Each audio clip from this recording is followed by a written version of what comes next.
Life Management Science Labs would like to acknowledge that we live and produce this podcast on the traditional lands of the Wurundjeri people. We'd also like to acknowledge the traditional owners of the lands of our listeners and our international colleagues.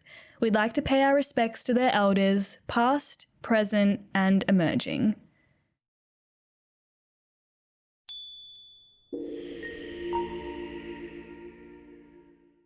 Hello everyone, and welcome to Bouncing Back, the Personal Resilience Science Insights podcast produced by LMSL, the Life Management Science Labs. We are champions of life management science, providing structured insights informed by science and inspired by practice on key aspects of conscious living. Each week, we bring you scientific and practical insights on each element with the expert knowledge of professionals in the field. I am your host, Joanna. Let's get started.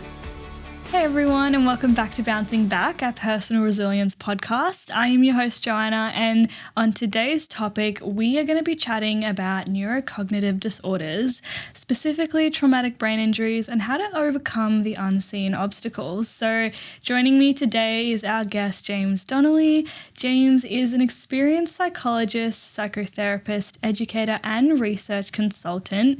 James has worked in a range of research and clinical areas for over 30 years and is focused on measures of brain activity and behaviour. Hi, James. It's so great to have you here with us today.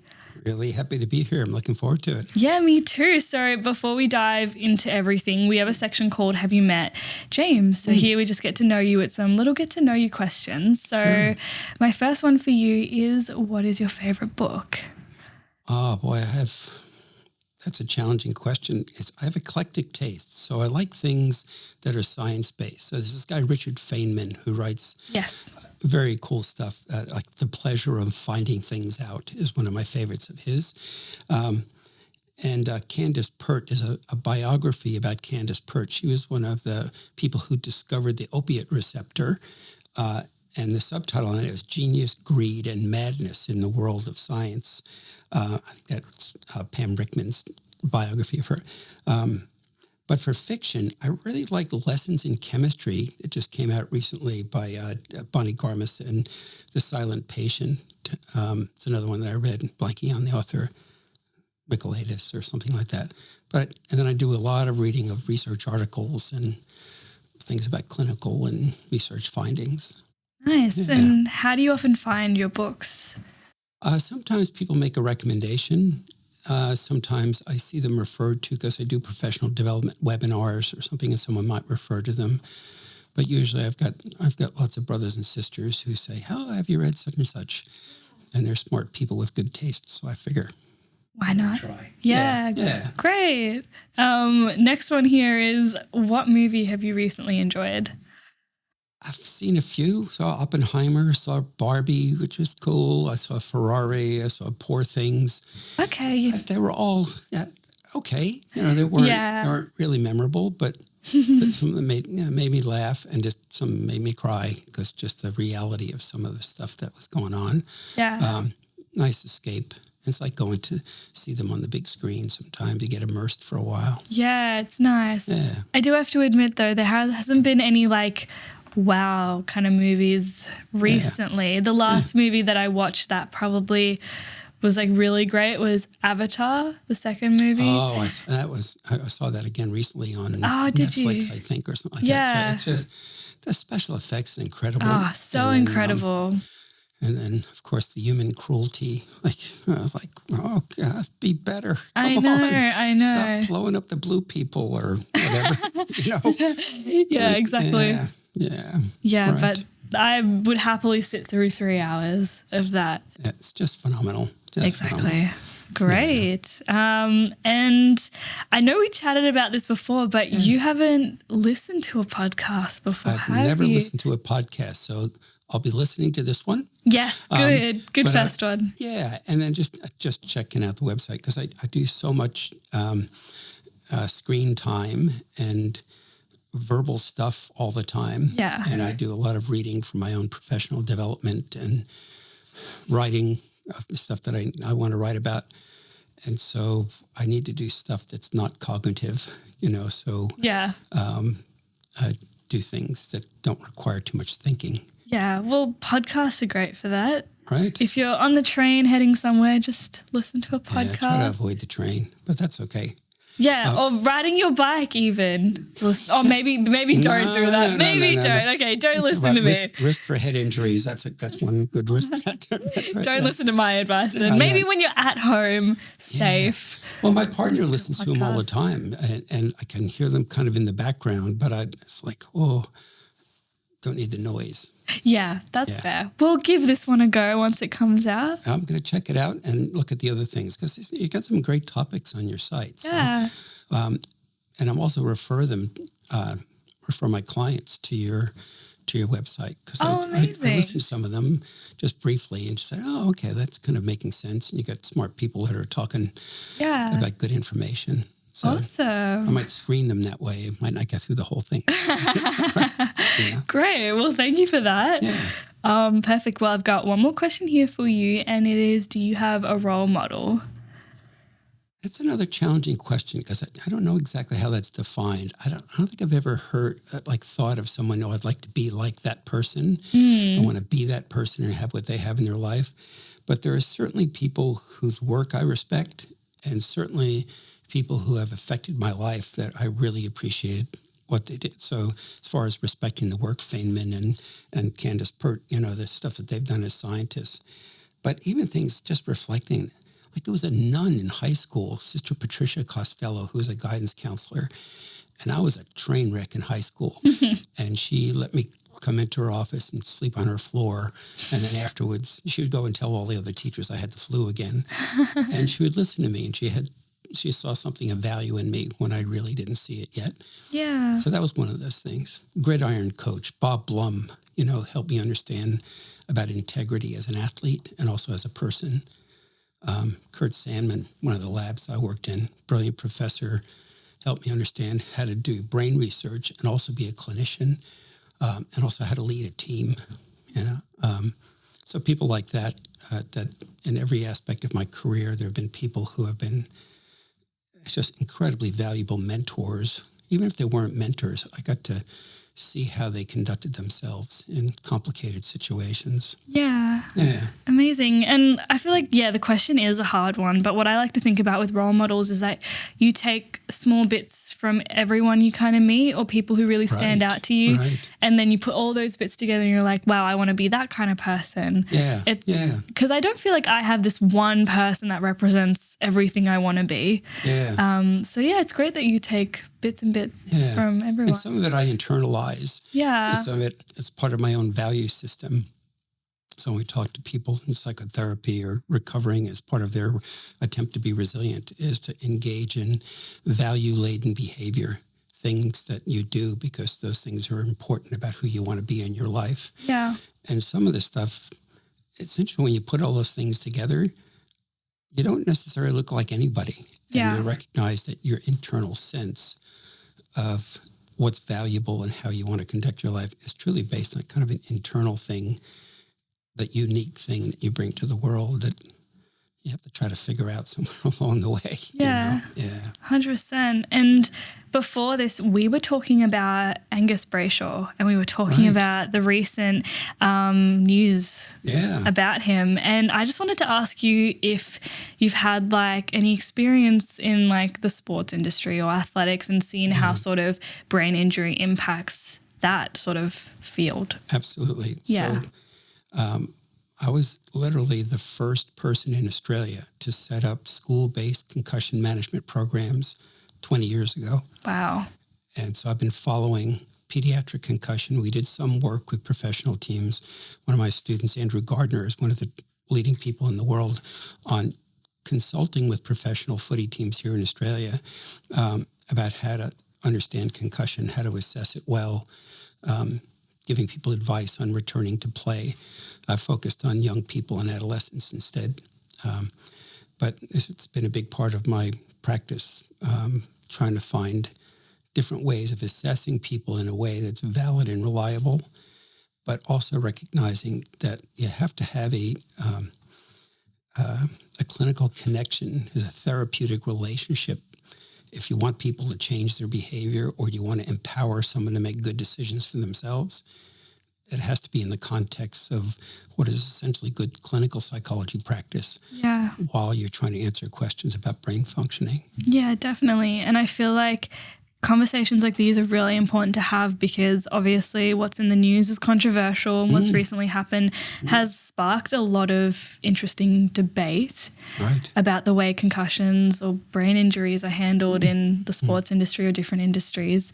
So I'm really excited to dive into today's topic. So I guess we can get into everything now. So my first question will start off quite simple. So why do you think resilience is important in our lives? I think because the opposite is horrible. Yeah. To stay in the pit, is awful. And sometimes that motivates people to get out. And sometimes they need support to be reminded about, how to do things differently, to get back to where they were before.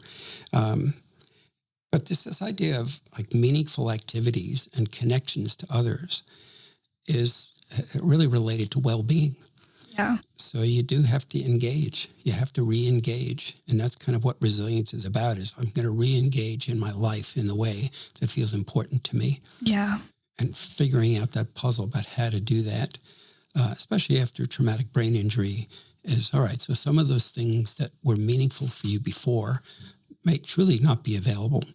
And so the person that you're talking about who suffered, 4 concussions in 12 months, 28 years old, I don't know the person at all. I don't know his clinical details, but the idea of his identity being tied to being an elite footy player, he really had to put in the time and invest a big part of his life to be that good, to be able to, play at that level. And so the question is, he's going to have to find new meaning. Yeah. And the team, I think, is the little bit I've read about it is that they're making an effort to how do you keep this person engaged and take advantage of his experience, and to have people who are having to leave because of multiple concussions as part of the team. I'm hoping that it makes it okay for other players to put their hand up and say, man, I still can't see straight. I understand I passed your screening test, but the fact is, when I run, I can't feel myself the way I used to. I feel slowed down, or whatever it happens to be. Yeah. To shift the culture a little bit in that direction. Exactly, because obviously he just turned 28. He's still so young in career-wise, and to have to stop what your passion has been for however long he's been playing now, and to have to turn to whatever's going to come next. Whatever plan B is going to be. And plan B, exactly, yeah. And I had experience with this in the U.S. as well, dealing with gridiron players or soccer players, where they've gone to university on a sports scholarship, and they got through the university degree, but they didn't really learn very much. And so in the U.S., they're trying to encourage people to make sure they graduate, not just become an elite athlete, but to graduate so they have something else to rely on. It's interesting because this player, it's like his first year of a 5-year lucrative contract. And so it has financial implications for him. And I know in the U.S., the professional players have a separate kind of Lloyd's of London insurance policy so that if they get injured, not only do they get paid through their contract, but they have some other thing to cover some of the bonuses they would have gotten if they would have continued playing unhurt, But my goal is to get the word out at the community level for parents and coaches who are frequently volunteers. These are not medical professionals that are on the field. They're just trying to give Bobby and Susie a chance to play a game, and doing their best on a Saturday, to get the word out there. And so that they're, you got one brain for life. And so when you start getting concussions early on, it really has implications for how the brain develops. Yeah, definitely. And I guess it's not just resilience in terms of physical resilience, how you're going to bounce back from the injury, but also in your personal life, how that changes your relationships, your career, and everything that happens after that as well. Right. Yeah. And that's head injury in particular, but other kinds of injuries. There's head injuries is just part of what can happen in sport. There's orthopedic injuries, but as far as coping with a knee injury or something like that, the psychological issues are very different, I think, from suffering a series of concussions or even one serious concussion. Yeah, definitely. Yeah. Well, shifting a bit to like your background, could you tell us a bit more about, your background in psychophysiology? Psychophysiology. I looked at that word and I was like, whoa, that's a big word. And neuropsychology and kind of how it's influenced your understanding of brain injuries. Yeah. Two absolutely fascinating fields. Yeah. But they're both designed, they're like ways of knowing what's going on inside the brain. So psychophysiology is essentially physiological markers of what's going on in the person's brain, either in terms of their attention or their thinking or their processing of emotional information or their memory or whatever it happens to be. It's a physiological index of what the brain is doing. And what's nice about that is that some of the things we measure, especially for people with brain injuries who may be trying to tell you everything's okay, is you can actually see markers in brain responses that they can't control. They're happening automatically, like within 250 milliseconds, within a quarter of a second, you can see differences between people who have been concussed versus those who haven't. So even if a person fills out their questionnaire and says, nope, no headaches, no balance problems, my vision's fine, not throwing up, blah, blah, blah, it's all good. Let me go back on the field, coach. Yeah. You have some other indices. So that's one way of knowing, is using these psychophysiological measures. The other one is neuropsychological measures, and it's a battery of tests where you're, along with the clinical psychological side of it, trying to understand what makes people depressed and anxious and what makes them motivated and those kinds of things. It's I know hundreds of tests that you can use to find out what the person's able to do. So if you want to know whether someone has attention problems, we have specialized tests that are reliable and valid for assessing people's ability to pay attention, to shift their attention, to avoid distraction.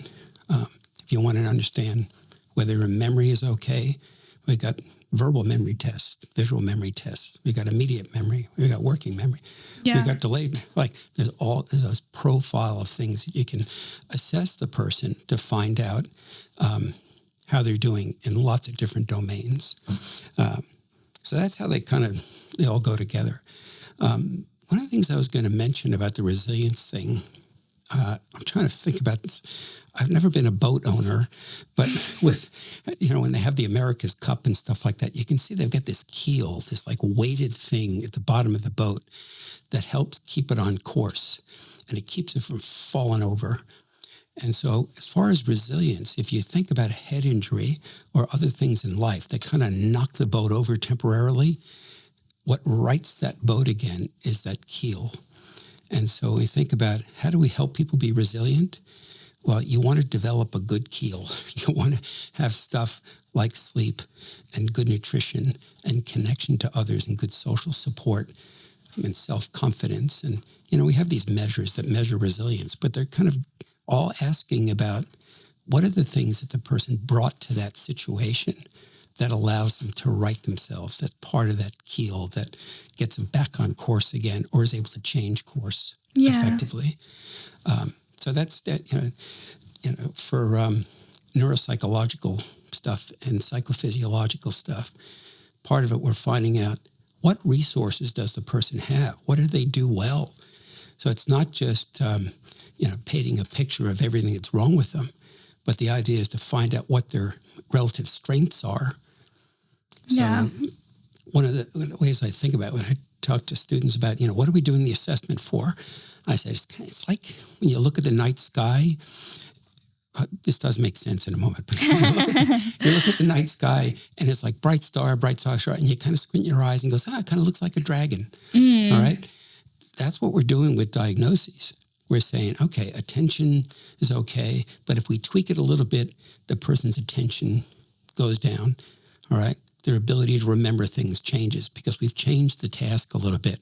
And by doing that, you can find out for that individual, what are their relative strengths and what are their relative weaknesses? Because then you can develop a workaround. And I could talk about a case later on, but the idea you can come up with a strategy that takes advantages of their strengths so they get to right themselves and start doing things again that feel meaningful.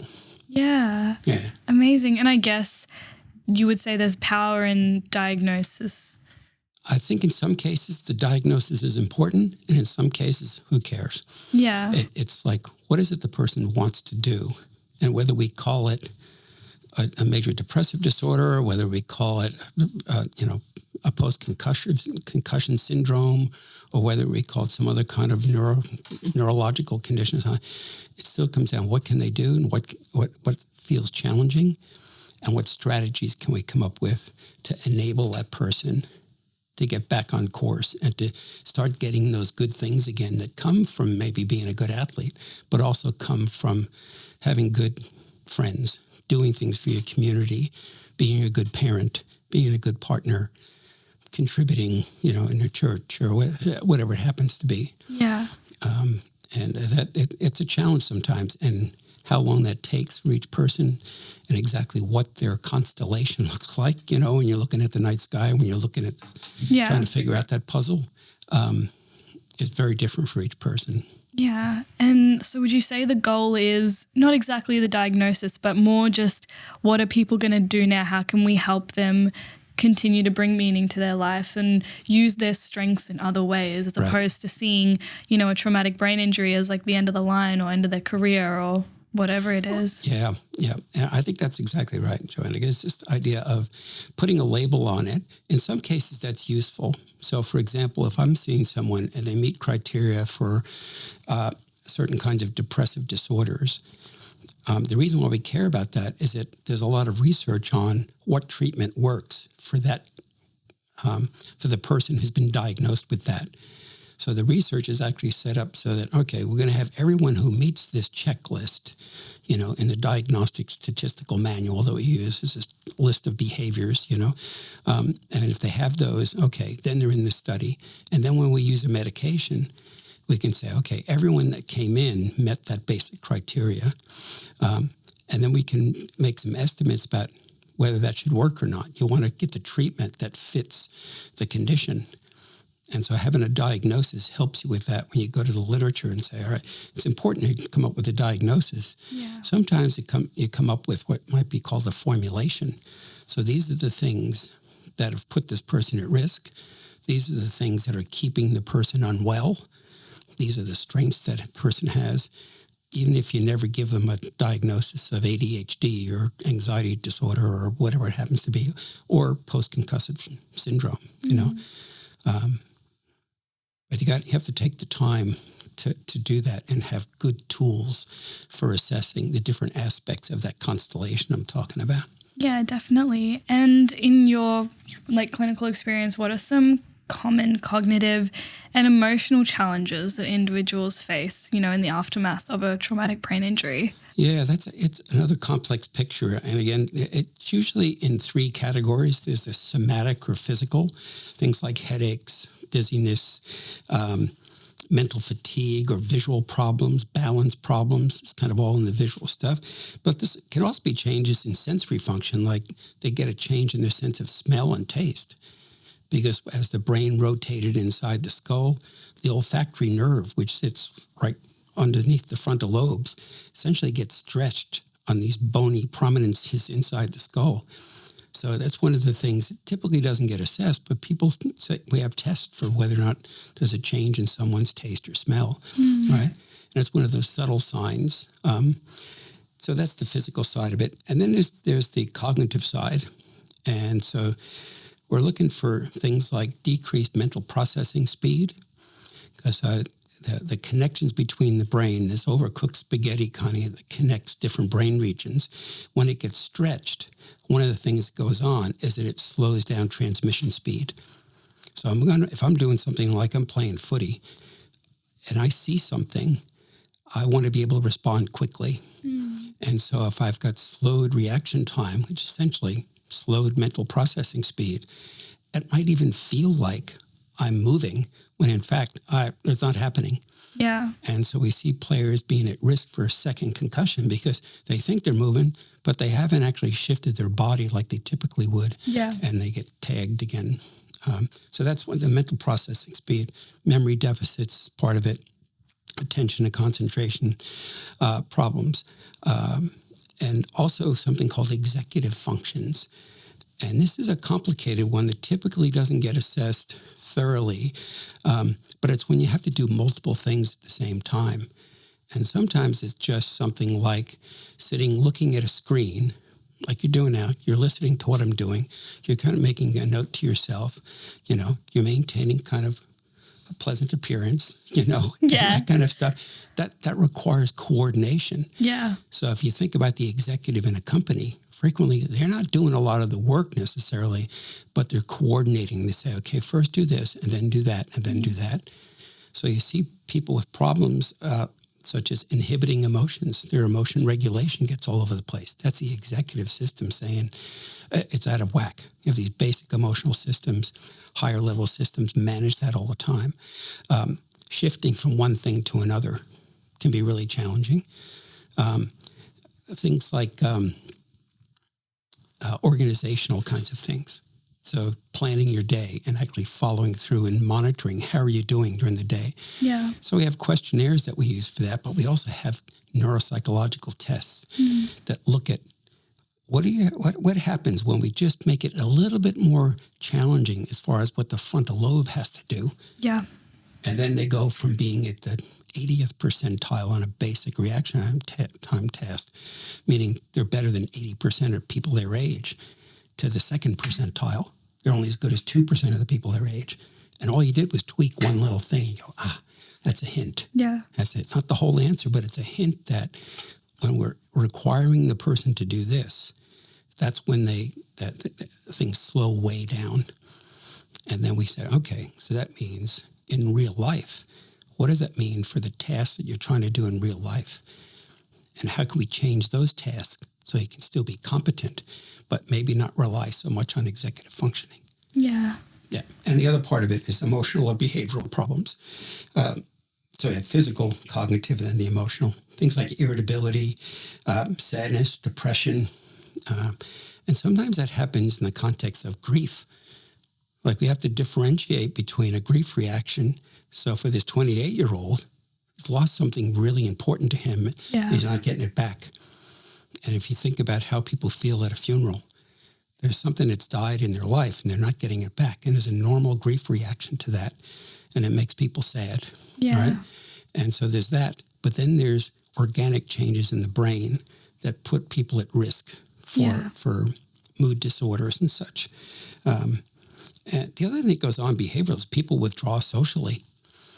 So, for example, if I've got a problem with word finding, for example, and I'm in a conversation with you, and I'm constantly having this tip of the tongue phenomenon, like I want to say something about it, I'm kind of stuck on it. And I take that as it's embarrassing. So I'm not going to go hang out at a pub. I'm not going to, because the noise in the pub may feel really bombarding. But it just, like, I don't want to sound like a dope or I can't think of the name of a movie star, or something like that, But it kind of gets in the way socially.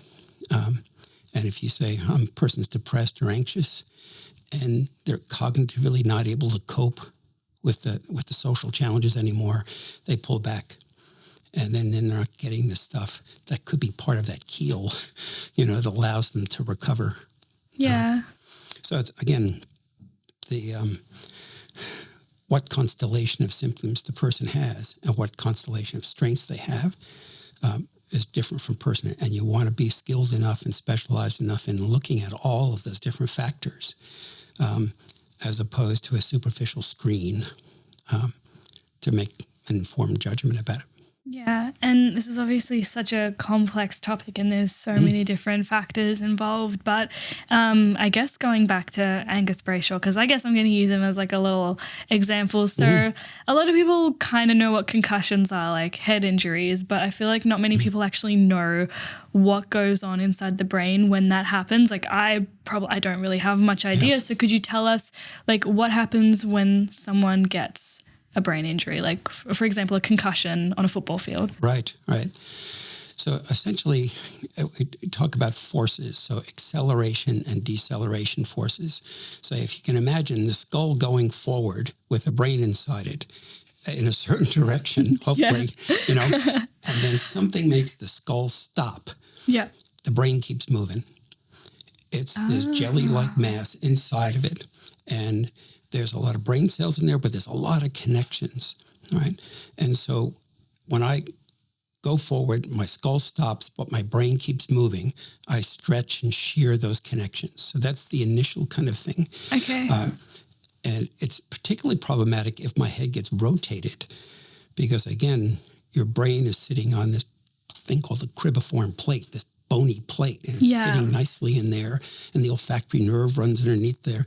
And then I rotate the brain suddenly, or actually I rotate the skull because somebody's, like in a boxing match, you see people just go out completely because their head's rotated, but their brain stayed the same. And those connections that keep you conscious get stretched to the point that they don't function. Yeah. Right? It's important that only about 10, maybe 15% of concussions involve loss of consciousness. People say, oh, it wasn't that bad of a head knock because he didn't really get knocked out. First of all, don't use head knock anymore. I don't want people in the papers. I don't want coaches. I don't want people in the sports news saying, oh, so-and-so suffered a head knock. They suffered a traumatic brain injury. So it's an important distinction because what's gone on is there's been at least temporary damage to those connections. And then there's this influx of stuff. First of all, brain blood flow decreases. If you don't have brain blood flow, you don't get enough sugar to those cells that allow you to think. So that's, or regulate emotions or whatever it happens to be. Yeah. But there's all these things that go on at the metabolic level. It's called the metabolic cascade. Yeah. So unfortunately, they've done this to mice and rats for decades where they knock them on the head and then they look at brain changes. Oh, what's going on? I know. But better that than taking humans and knocking them on the head and then taking their brain out. Fair. So there has to be a place. But we're actually, with the neuroimaging, we can actually see changes in very basic things like potassium levels, sodium levels, calcium levels, because when the brain's traumatized, there's this rush out of certain chemicals and a rush in of others that just messes with how the brain can communicate. And so that usually recovers within 2 weeks, all right? People do fine on various tests that suggest they're ready to go back to play. But there's some really good data that's coming out now. There's a group at the University of Virginia that I work with, Broshek and others, and they're actually looking at, wait a second, it's not done yet. We're still seeing signs of inflammation. We're still seeing the fact that the person's brain blood flow is 50% lower than it was before, all right? And so we're still trying to find out, what does that mean? Like what, because the tests that we're using to decide about return to play, the standard ones, aren't capturing that. So that's what we're trying to figure out now is there's this initial cascade, this metabolic cascade of chemical changes in brain blood flow, where the brain is just trying to recover and keep what tissue is left alive. Yeah. All right? Get rid of the garbage that comes from the damage.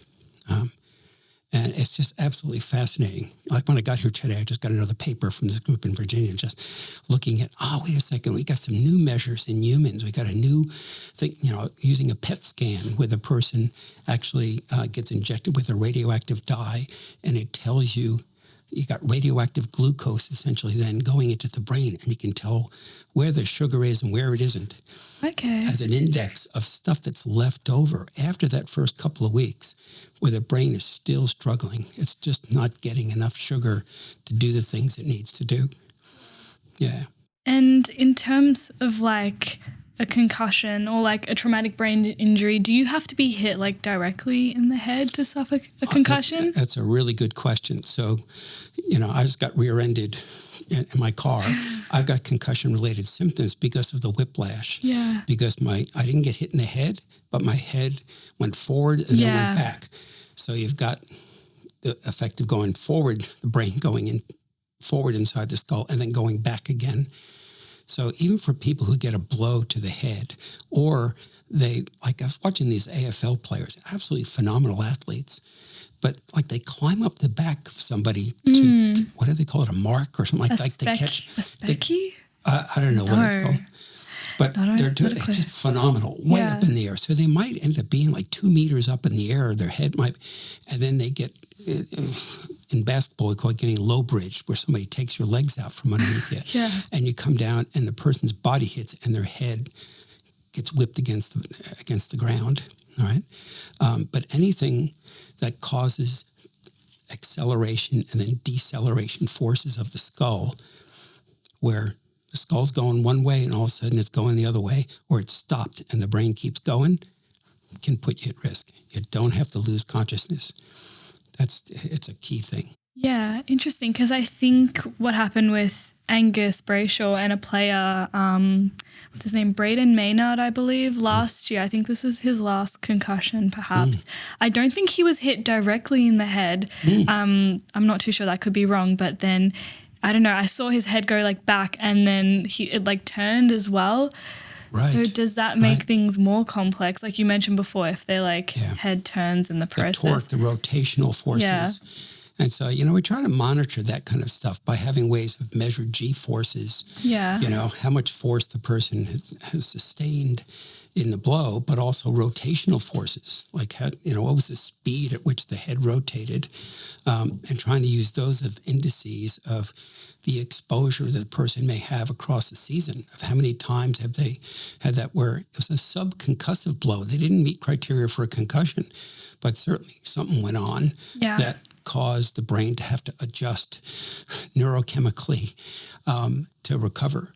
And that the players, they are tough characters. I mean, for them to survive in the league, to be able to continue to play, they're still there because there's something about their physiology that allows them to take those kinds of blows. And part of it is neck strength. Yeah. And one of the things we see between men and women in particular is that women have lower neck strength and they have a smaller head.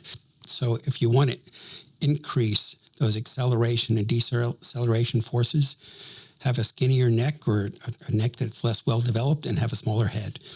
And so that's kind of the guess about why concussions don't happen as often with women or with girls.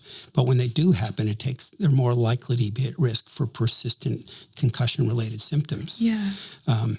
And so it's great we're actually getting more data on women in particular, because before it was really dominated by male sports. Yeah. So like in the U.S., you got women playing ice hockey, you got women playing gridiron, and soccer in particular, hitting the ball a lot at the professional level. 100%. So the upside is, oh, great, we've got women playing sport. The downside is, oh, great, we've got women getting concussed. It's not just a guy thing. And again, starts early on in primary school. Yeah, definitely. And what cognitive and emotional resilience strategies have you found effective in helping individuals who have suffered from traumatic brain injuries? Yeah, I think it depends on the person. It depends on the person. So there are some people who already have really good systems in their life where they have things they're doing on a regular basis that keeps them healthy. They're fueling their keel. They're doing things that help them stay on course. Yeah. And so they can right themselves more effectively because they already have practiced systems in place. They have good habits that allow them to be effective and to stay connected with others. They have good social support. In some cases, there's research suggests that being in a chaotic household is a risk for persisting concussion symptoms. And it's just that low level of stress and the lack of good habits for self-care and things. Exactly why that's the case, we aren't sure. But they say, well, maybe it's not a brain problem. It's just that they're in a really chaotic household. And in some cases, when you see someone removed from that situation, their symptoms actually get better because as the brain's trying to recover, it doesn't have all this noise, this extra stress, and stress hormones are not really good for recovering from concussion. So, trying to understand for that individual, what does it mean for them? What does resilience mean for them? What do they want to get back doing that they were doing before that felt meaningful? And what were they doing that allowed them to feel connected to others in a way that was satisfying, comforting, rewarding? What were they giving previously? Yeah. So that's, I can tell you about a specific case where we actually used good neuropsych data to help someone. So if I just talk about an adolescent case. Go for it, yeah. Yeah, so this was, we set up this concussion management program in a private school. We tested everybody in the school, not just the athletes. And what we wanted to do is test everyone before they got injured. So we'd have pre-injury data. Yeah. So that afterwards, we could tell whether or not they were back to their own baseline. All right? That's another whole thing with talking about kids and pediatric stuff, about whether pre-injury baseline is useful. But so this is a 16-year-old rugby union player. He's an oboist. He wanted to be a journalist, excellent creative writer. And the distress for him came where, one, we recommended he not go back on the field because he still had concussion-related symptoms that were keeping him from doing well in the classroom. But even if we got extra time for assignments, his grades went from straight A's in English and writing, essay writing and that kind of stuff, to failing grades. And he was so frustrated and mentally fatigued. So what we found out, though, is that when he had to do kind of two things at the same time, so I was talking before about you looking at your laptop and doing some typing. Yeah. So what he would typically do is he would prepare for an assignment and he would sit down, look at the screen, and just start typing and editing and going along. And he was very fluent. Yeah. Now, when he tried to do that, he'd essentially get brain freeze, just like a and like he couldn't think, like he couldn't remember anything. Yeah. Right. So what we did is we broke down the task. So for this young guy, we said, all right, don't look at the screen. Dictate into an audio recorder in your phone what it is that you want to write. Just say it out loud. Close your eyes. Don't look at anything. Get rid of the distractions. Get rid of the motor component. Get rid of the effect of the screen. And just do that bit. Dictate it. And then either you type it up or, because it's just like segmenting that task. Remember that executive function thing? Yeah. That's doing multiple things at the same time. Let's just do one thing at a time. Just dictate it. Be a creative writer, but just say it out loud. And then he would write it down. And then he didn't want to look at it on the screen. He made a hard copy, did his editing in a hard copy, right? And then put the changes in that he had put on his hard copy. And he went from failing grades to straight A's again. Just a very straightforward thing. And on top of that, he wasn't depressed anymore because he thought he was going to have to give up his dream of being a journalist, all right? And the other thing is when he was playing overlearn things on the oboe was fine. He could not learn a new piece. So he had to come up with a strategy for, okay, how are you going to learn the new piece? So he's going to listen to it, and then he was going to play it, and then he could look at the music at the same time to remind himself what to play. But he had to overlearn it from listening to it first, but not playing it, just hearing the song over and over and over and over and over, and then he could do the other things. Yeah. So that's an example of understanding what's the constellation of his strengths and weaknesses. How do you break down the task for this guy so that he got back doing the things that are meaningful? Yeah, and I guess that's resilience in itself. That's the definition. And plus he stopped playing rugby union and started rowing crew instead. There you go. And so he got to be part of a team. He liked his fitness, didn't exacerbate his... initially, actually, the rowing did make his symptoms come back a little bit because it increased intracranial pressure. So he said, oh, it's too soon. We got to do something. You have to have this kind of graded return to play. So you could do things up until the point where the symptoms come back. And they say, oh, that's too much. Need a little more time before you can do that one. Yeah. But getting people active again after a concussion, instead of saying, don't do anything, right? There'll be some things that they just can't manage right off, but to get them to do something physically until the point where their symptoms come back and say, okay, that's all I can do right now, has really suggested that it reduces risk for post-concussion symptoms. Interesting. Yeah. And when people suffer traumatic brain injuries, do they ever fully heal from them? Yeah, good question. Because it depends on what fully heals look like. So, for example, for this person, being a survivor of a traumatic brain injury didn't affect his life at all. And if I was to ask him, he said, oh, I just do it differently now. In fact, one of the things he said, I feel like I'm trying to chop down a tree with a shovel. He'd be working just as hard, but not getting anywhere. And then we gave him an axe. he got the axe. And then he became really aware of tasks that gave him that same sensation of mental fatigue. He got armed with this sensitivity to the tasks that he was trying to do with a lot of executive functioning load. And he said, I can tweak it now. I come up with a different way of doing that. And so was he healed? Is his brain perfect? We never really got really specialized brain images from him. He didn't, his CT scan was normal. His MRI was normal. But both the CT scan and MRI are not sensitive to the effects of concussion unless you do some other specialized stuff.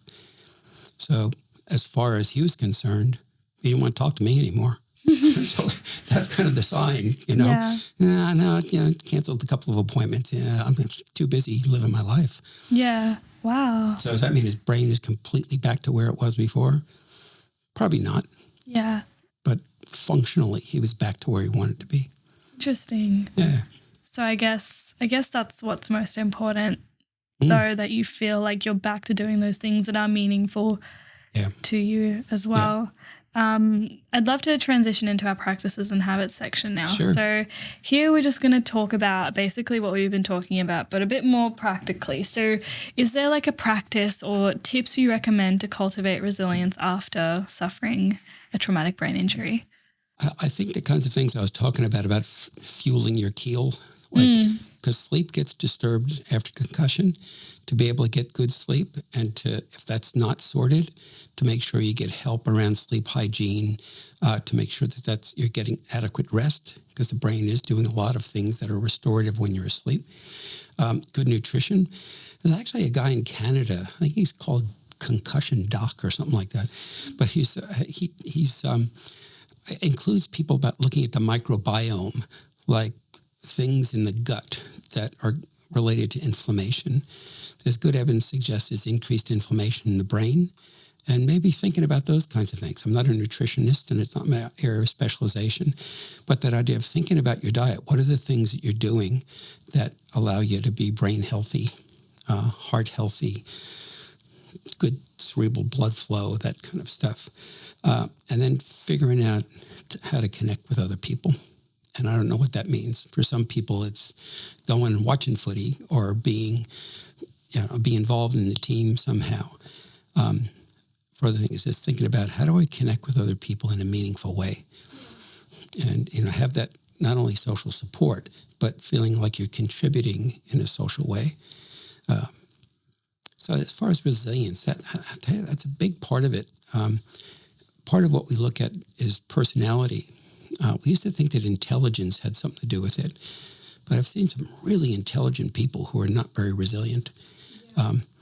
But understanding the person's personality, how extroverted they were, how at risk they were for mood disorders before they got the head injury, and in some cases treating a mood disorder is part of it, because they just need that additional help pharmacologically to get them back on track, or therapeutically to help them understand how their thinking is getting in their own way. We call it depressogenic thinking. It kind of gives rise to depression, anxiogenic, things that give rise to anxiety. And so things like acceptance and commitment therapy, cognitive behavioral therapy, and then also understand what your body is doing. So I was talking about this fellow who figured out he has a sensitivity to essentially mental fatigue. When it was something he was doing and he could feel that sense of like, my brain is just slowing down. I feel like I'm really putting a lot of effort into doing something, right? So maybe I need to change that. But the other thing is controlling physical changes that are related to stress. You've probably heard about the fight or flight or freeze thing.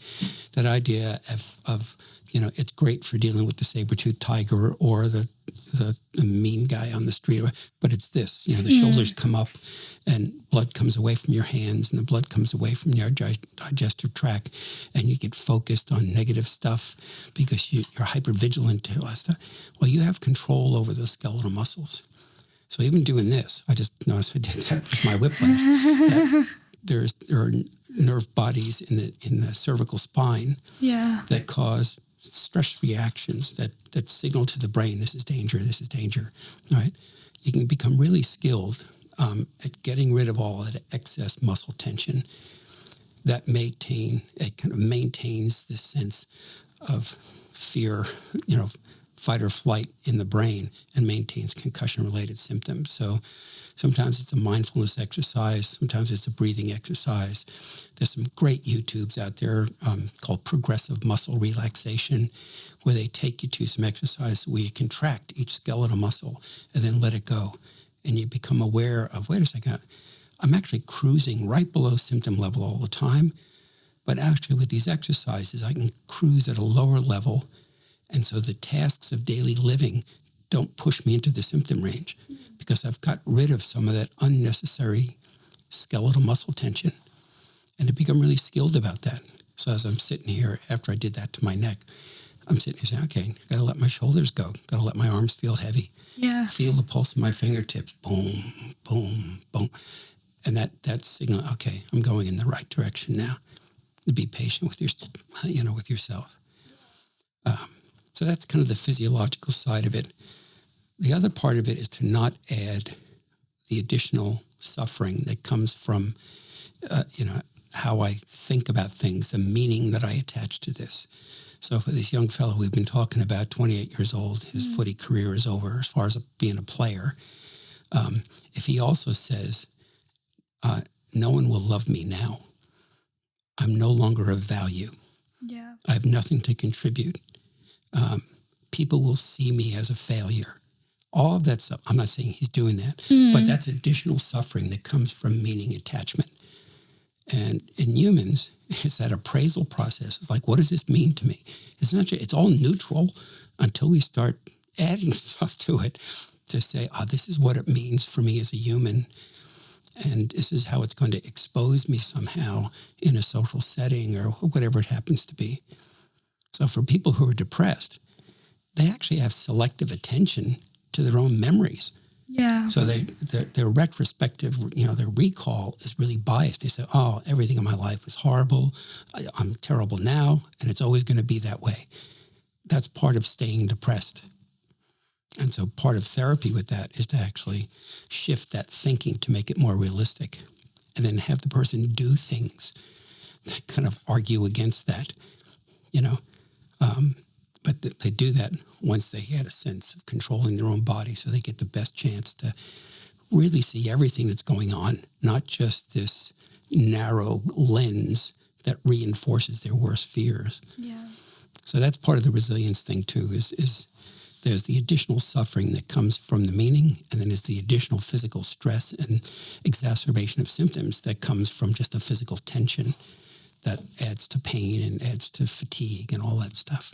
Yeah. And I guess, would you say another tip would be to seek out help? Because obviously this doesn't seem like something people should go through on their own. Yeah, I think that's a really good point. So as a professional, I don't want to sit here and say, you need to come see me, spend large sums of money.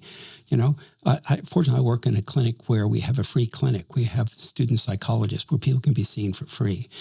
The difference in access to specialized services is huge in Australia, like it is in the US and other countries. So how do I get access? So there's some good online supports. There's online programs you can go through. But for example, I worked with Indigenous folks when I lived in Armidale, New South Wales, and the last thing they want to do is to come and talk to me. Yeah. They had family systems in place. They had elders. They had aunties and uncles, parents that from a cultural perspective, they just got it right.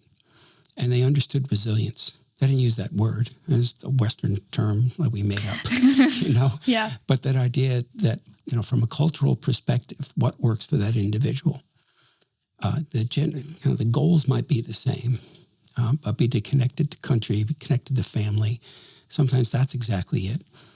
So some of the young folks I was dealing with, they were actually recruited to go to private schools in a major city because they were such talented athletes. And part of the trauma for them was that they didn't have their support system around them. Yeah. And in some cases it was, I was going to be the hero in my family. I was representing my tribe. And they've now not able to be an athlete anymore. So they're stuck in a community where they don't fit, and they can't go back to their community because they feel like they're going to be shamed, or they're not going to be able to cope, or whatever it happens to be. So including family and helping the person not add that additional suffering in that situation might be part of it. But again, if a person has persistent symptoms, the general rule is, and it's getting in the way of what you want to be able to do. It's getting in the way of your work. It's getting in the way of academic success. You notice a change, that you're not enjoying the things that you used to enjoy. You know, we call that anhedonia. I'm not getting the pleasure anymore from the things that usually gave me pleasure. Or that it's interfering with your relationships. You know, talk about, social withdrawal and talking about irritability. It gets in the way of relationships. And when the person gets stressed, they're less able to kind of engage effectively with their partners or with family members or whatever. And so those are signals to suggest, all right, maybe you need to see someone, maybe a clinical psychologist who has experience for people with head injuries, someone who's a neuropsychologist who might help with the assessment. Typically, I recommend that people go see their GP first to kind of rule out medical explanations for things. And they're kind of the gateway to psychological services in Australia. One of the challenges here is that neuropsychological assessment isn't covered by Medicare. So as an outpatient, you can't get reimbursed for Medicare to do the kinds of tests that I was talking about that helps you understand that constellation of strengths and weaknesses. Yeah. Unless you have good insurance or you have large sums of money. So in some public agencies, you can get assessed if you're an admitted patient, and there's other ways that people, if you're on a disability pension, some of that's available. If you're on the NDIS, those kinds of things might be available. But there's still a big difference between the haves and the have-nots as far as accessing specialized care. If you're living out in Whoop Whoop, the likelihood of you getting a PET scan to find out whether or not you have persistent symptoms 12 months after a concussion that are getting in your way, probably zero. Yeah. University settings sometimes have research programs going on. And so to Google that kind of stuff, concussion research in Australia, excuse me, and contacting those, the lead investigators and saying, I want to be involved in your study. Fortunately, Melbourne has some of the top neuropsychologists in the world. Yeah. I'm telling you, I was just reading a paper by Vicki Anderson at University of Melbourne. They're really trying to figure out what the heck is causing these persistent problems. Great group of colleagues that she's working with, and I just mentioned her, but Andrew Gardner is another person here. I was at Macquarie Uni for a long time. And they're connected to international collaborators. So they're contributing when all of the concussion experts get together every year or so, every 2 years, to come up with a consensus statement, about what we think about concussion now and what do we do to help people return to play and all that. Yeah. I know Andrew's got a connection to the Harvard group that have the brain bank that started looking at gridiron players who donated their brains and starting to do that in Australia. So I just, this is a great place to be if you can get to some of these centers where we have all these experts with specialized assessment tools who understand the complexity of it. I did talks to probably about 5,000 or 6,000 GPs around the country a few years ago as part of their professional development. And the amount of knowledge that GPs have about the literature, it's really improved significantly. And it's great to see that because they're not just discounting it. I remember a lot of the GPs before were saying, don't tell the parents that's a problem. It's just going to scare them because most kids just recover, after 2 or 3 weeks. It's no big deal. And they look like they've recovered, but they've got these invisible kind of symptoms that can persist. There's some great stuff that came out literally in the 1990s that they're looking at kind of the seeds in the brain of what might develop later on. So if I get a concussion at 7 years old, the brain regions are not really fully developed for what I need to do at 15 years old. Like things like social information processing, that kind of stuff doesn't really fully develop until you're an adolescent. And so you get these concussions, it's 5, 6, 7 years old, and then you have person who's really struggling socially, and they get diagnosed with ADHD or something else, when in fact it was the persistent effects of that concussion, that those cells that were going to develop, those connections that were going to develop, got damaged early on. And so I encourage, parents are the keepers of the information. And nowadays people move around a lot. So you might go through 2 or 3 different schools. The parents are the ones who are going to know about the child's concussion history. We actually did a study in Tamworth where we followed up with the parents of kids who had presented at the hospital. A lot of the kids that get concussed don't go to the hospital. A lot of the studies are based on kids that actually went to the hospital. But we followed up with them 6 months later, and over 50%, I think 52% of the parents didn't even remember that their child had been in the hospital for a concussion. They remember, it's been in was that the sprained ankle, or was that Susie, or was that Bobby that were at the hospital? Because their lives are so busy, Yeah. And so that idea of encouraging parents to keep track of that kind of thing and to be aware that when things show up later on, it may be something that was related to that head injury. Could be rare, but to be aware of that risk. Yeah, and it's also fascinating how there is so much complexity to this, because before we started this conversation, you were like, it's a very complicated topic and there's so much to discuss. So I think it's really great that we've been able to touch on a lot of this. And it brings me to my open mic section now. So here I would just invite you to talk about anything that you would like to, if there's anything you want to say, anything that you're passionate about. Yeah, I feel like I've been talking a lot. So as far as the issue of resilience is for young people and adolescents to trust what's going on for them. Yeah. And to be aware that there's going to be pressure, sometimes from parents, but from teammates and even from themselves, to continue to play after a concussion. And I think there's enough resources out there so you need to ask for help. You need to be able to say, I'm still not feeling right. And that's one of the symptoms that people say, I just feel like I'm not right. There's something not right about me. And to get the parents to believe them. And I think that's a key thing to kind of get the word out there about that. There are also like the advances. We were talking a little bit earlier about these new gadgets that are going to be used in mouthpieces for the highest level of rugby union. And I forget what it's World League something or other. Like, I don't know what it is. I don't follow them. Could not tell you myself either. Yeah, that's all right. And they've got these mouthpieces that have these accelerometers in them that measure G-forces. And it's an attempt to kind of measure the blows to the head or the things that are affecting the brain during the game. And they've set this threshold. It's 70 times the force of gravity. And when you get a blow to the head during the game, it's signaled to this laptop on the sidelines that says, somebody just had this significant blow to the head somehow, or a concussion risk. 70 Gs is like driving an F1 car into a wall.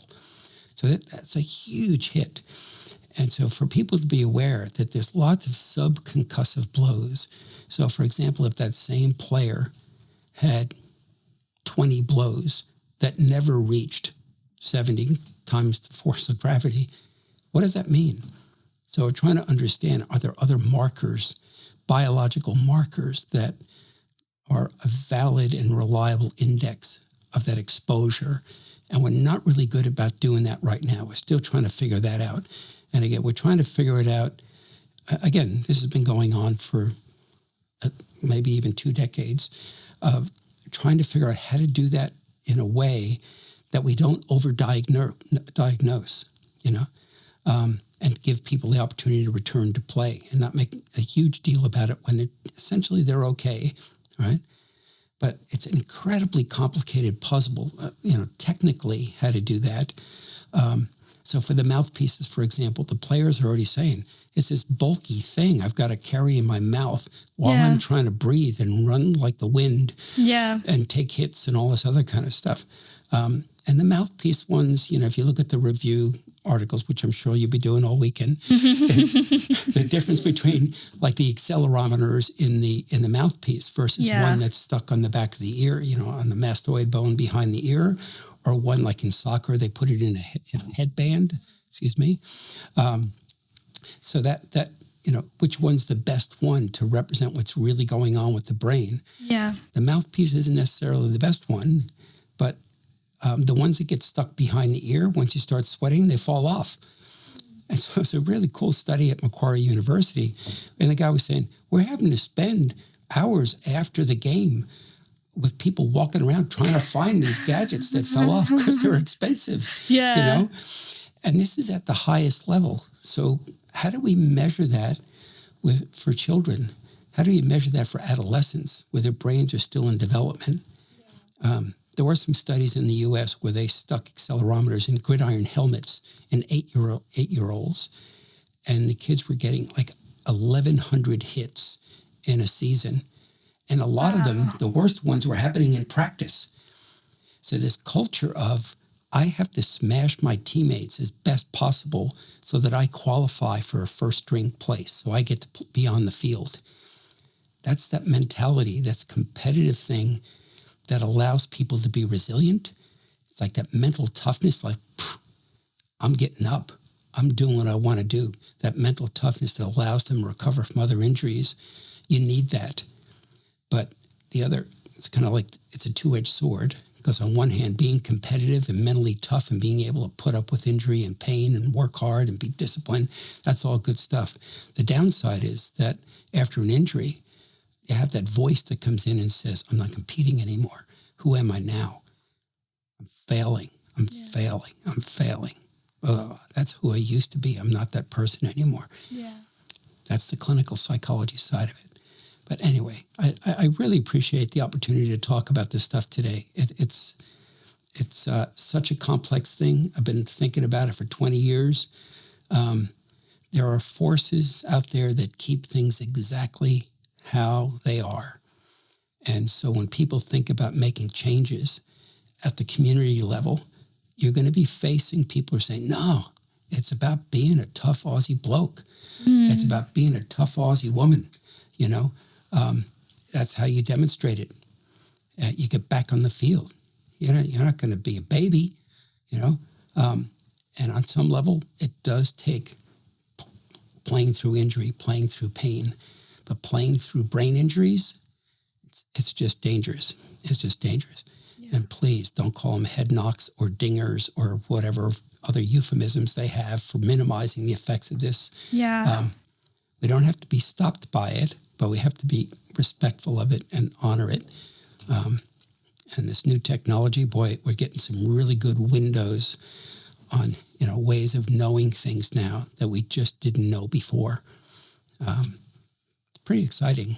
Yeah. And this is like my first time properly talking about this type of thing. And it's so interesting to see like what exists out there and what is emerging, like the technology you've been talking about.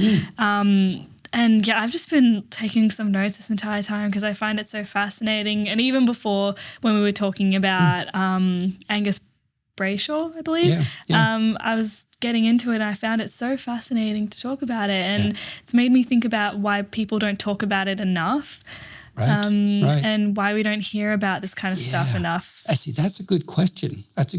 So somebody told me when I first started doing this with schools in regional Australia, is they said, you got to realize, James, you're going to be like a tugboat pushing on one side of this massive steamship of culture and the way we do things and sport and that kind of stuff. I'm going to be pushing away, and there's lots of people on the other side with their own tugboats that want to keep it exactly how it is. Yeah. And so you have this question of why don't we talk about it more?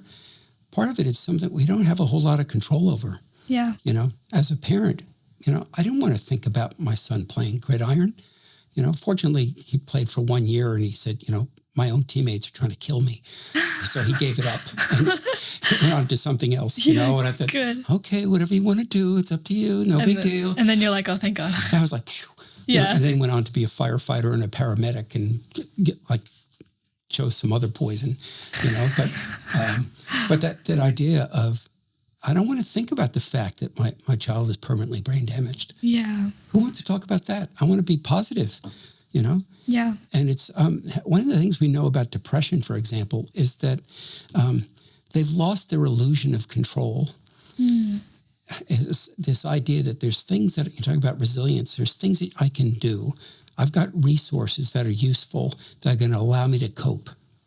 For people who aren't depressed, they have this well-established illusion of control. There's things that I can do that are going to affect an outcome. And for people who get injured, they kind of lose that because they can't do the things that maintain that illusion.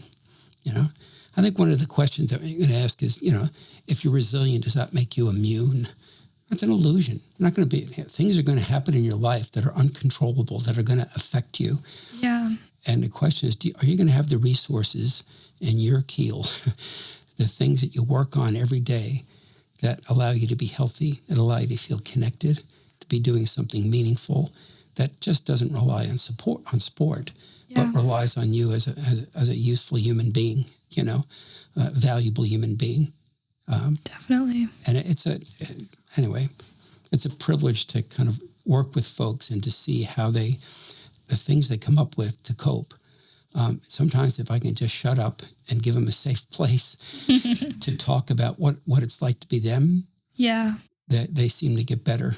Exactly. I give up my illusion of control as far as helping people, because sometimes with neurological conditions and stuff like that, it's still such a mystery. Yeah. You know? Somebody was saying, so we know a lot about the brain now. I said, well, what we know is kind of like standing on the beach and looking at the ocean. You know, we know these ripples at the end of the, where the waves are hitting the surf. We kind of have some ways of knowing about that. But once you get like a few meters out, we have no idea what the heck is going on. Yeah. It's a humbling kind of thing, and it's a fascinating puzzle.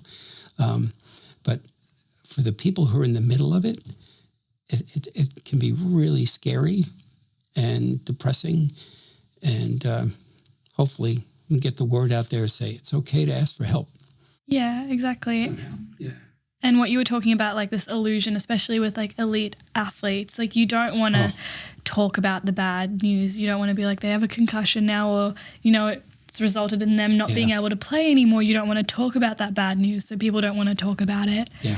Because traditionally, concussions aren't really a good thing. Yeah. And you figure, I just got to power through. Yeah. But what's nice, again, Donna Broshek at University of Virginia worked with the Department of Defense there, and they developed a graded return to essentially combat, to get back to service. And it's for people who aren't athletes, but they had concussion injuries from blasts, things blowing up and that kind of stuff. And what was important about that is you do things during that recovery process. You're not just sitting there hoping and waiting that things are going to get better. Part of it is that you have to be patient, but to engage athletes in a graded return, an activity kind of hierarchy where they do things up to their ability, and then get them to be honest about their level of symptoms, have a way of measuring whether they're symptom-free. So, okay, you're not ready yet. Doesn't mean you're done. It just means you've got to work on that next step. And as far as resilience, it gives them the opportunity to use that same mental toughness that they had before, and to know that, all right, this is a recovery plan. This is just like getting to the gym and working on that torn ACL that I had surgically repaired, in my knee. This is, all right, you got a strategy now. It's a way of knowing where you're at, so the player themselves can make a judgment about whether they're ready or not to risk their brain in another game. Yeah. Yeah. And it's such an interesting topic. I feel like my brain's like exploded because of how much knowledge there is around this. We have ways of testing that if you want. Oh, yeah. I mean, good. Yeah, hopefully no evidence of explosion. That's good. Okay. That's right. Well, hopefully my insurance covers that. Maybe, probably won't. Ooh, yeah. Good luck with that. Another topic. Yeah. But right. Thank you so much, James, for coming on the welcome. Show and having this conversation with me. No doubt I'm going to do some more research after this because it's so fascinating. Check it out. If you want some articles, I've got a stack of them I can flip to you. But that would be amazing. Yeah. Awesome. And for those of us who want to find out a bit more about you or your work, where can we go? Yeah, so I'm at the Ken Miller Institute, and if they go to the Ken Miller Institute, I'm at the Hawthorne East. But if they go on the website there, if you just Google Ken Miller clinic at kenmiller.org.au, you can actually, if you just do Ken Miller Institute, actually, there's some drop-down menus, and you go to the clinic, and then you can go to our clinicians, and I'm on there. And people can call the clinic if they want appointments. If they just want to have a conversation about whether or not treatment's really appropriate or whether or not Ken Miller is the place to go, there's other resources in Melbourne that are really valuable. I'm no longer an endorsed neuropsychologist in Australia. There are other endorsed neuropsychologists who have gone through very rigorous programs. If you're going to get assessed, I would recommend going to someone with that endorsement in Australia. But great clinics attached to the universities and such. I'm happy to guide people that way. But for the psychological side of it, I think we do a good job there of giving people support. But again, they can call the clinic at Ken Miller Institute and the staff there will connect you. The other thing is Sports Medicine Australia has got a great website, and it's got links to literature, but it's also got return to play criteria. It's got questionnaires you can use that are symptom surveys and all those kinds of things that have been developed by this international kind of consensus on what to do with concussion in sport. And they apply to other sources of concussion. We've been talking about footy and all that stuff. The girls' school that I work with in Armadale had a really good equestrian program. And the number of concussions we had, out of 210 students, we had 56 girls who had a history of concussion. 21 had a history of 3 concussions before grade 9. Wow. And 1 saw a GP. A lot of them saw the school nurse. And it's because the culture there is, what do you do if you fall off a horse? You get back on. You don't let the horse win. Yeah. So some of these girls, they're like tough. They're like, I was down there. Yeah, she was lying in the paddock for a while. And I said, well, then what happened? Well, we went around the course and came back and she was still sleeping. So we went around the course again. I said, so how long did it take you to go around the course? Oh, about 15 minutes. So she was out for 30 minutes at least. Wow. Went to the school nurse, and the nurse said, well, we're not going to let you get out of history class. You just lie down there until you stop throwing up and you get back into class. And that's the mentality of, part of it is misinformation, and part of it is you have to have systems in place so that it automatically triggers an appropriate response where someone sees a medical professional to rule out life-threatening effects of concussion. Yeah. In Australia, do a great job in the emergency departments for looking at things like intracranial bleeds. Like, it's not just a concussion, it's something bleeding in the brain or a skull fracture or something like that. So that's why they might do a CT scan or an MRI or whatever. But parents come away from the emergency department after being told, well, the CT was negative, so it's going to be okay. And they record that as no concussion. CT doesn't mean no concussion. A negative CT doesn't mean no concussion. It just means you don't have a skull fracture, you don't have a bleed, an active bleed, a life-threatening condition. So the emergency department is designed to rule that stuff out. And then they usually give people a little handout that says, these are the things to watch out for. If this stuff happens, come back. Yeah. And then you give it to a parent who's no medical training. The kid wants to go back and play. Say, well, what am I going to do? You wanted to play. So I can't stop him. He's 15 now. Yeah. At any rate. But that idea of thinking about other sources of concussion, surfing, falls, bicycle accidents, falling off a horse, same kind of thing. I'm on the back of a horse. I remember one woman was actually doing calisthenics on the back of the horse. I don't know what the event is called, but they're like doing handstands and all this other kind of stuff. I think I've heard of that. Yeah. I was like, really? I said, yeah, you got pictures of that? And he showed me that. I said, so the person's flying off of that, and they've got this flimsy little helmet on, because there was some regulation about it. Helmet didn't help at all. Yeah. Getting knocked out. And then, 2 weeks later, they're going to New Zealand to compete, doing the same kind of thing. And sure enough, balance was off, fell off again, got another concussion, Anyway, I could talk all day about this stuff. No, that's so understandable. I feel like I could listen to all these stories all day long. But yeah, thank you so much for coming on the show. And we've got all your details as well. So to everyone listening, thanks so much for tuning in, and we'll see you guys next time. You have been listening to Bouncing Back, the Personal Resilience Science Insights podcast produced by the Life Management Science Labs. Listen to episodes from LMSL's 10 Life Management Perspectives on Apple Podcasts, Google Podcasts, Spotify, YouTube, or other podcasting apps on your smartphone. If you enjoyed this episode, please consider rating our show, sharing it, and subscribing to our channel, as it helps other people find it and us grow to bring you more quality resources. More of our work can be found on our website, pr.lmsl.net, where you can join our movement. I'm Joanna. Thanks for tuning in.